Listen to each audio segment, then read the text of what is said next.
Over the years, it's been generally accepted that the use of dental floss has a positive effect, removing up to 80% of plaque. How do we know? You can use what's called a split mouth design, where each person can act as their own control. For example, only flossing 1/4 of their mouth. They asked study subjects to stop brushing their lower jaw so that plaque would build up. Then they were randomized to floss half and leave the other half as the non-flossed control. After 3 weeks, not only did the flossing cut plaque about 60%, more importantly, it cut signs of gingivitis in half, bleeding on probing, and another index of gum inflammation. Note, though, this is comparing flossing to nothing. They weren't allowed to brush the jaw. So yeah, flossing is better than nothing, but is flossing plus brushing better than just brushing alone? The advocacy of floss hinges in large part on common sense, but common sense doesn't go very far as a form of evidence. You don't really know until you put it to the test. What's the efficacy of dental floss in addition to a toothbrush?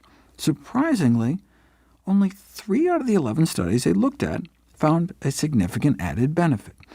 The anti-flossers were positively giddy, comparing dentists who continued to advocate flossing in the face of the data to flat-earthers. Dentistry is a profession in denial. Over 80% of people don't floss regularly, and it's just hard for the dental elite to accept that the great unflossed masses were right and us doctors were wrong.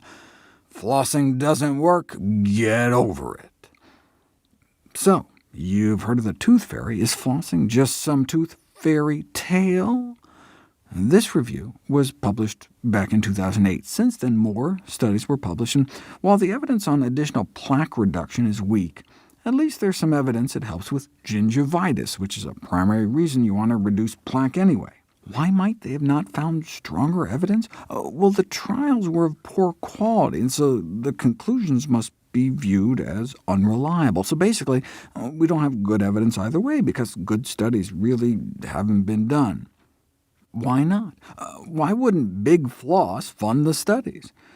Because it appears that all floss works the same. If you compare unwaxed to woven to shred-resistant floss, they all have about the same plaque removal efficacy, which it appears all such studies found. So why would a floss company fund a study to show flossing in general is good if they can't show their product is better? Otherwise, you might just go buy their competitor's floss.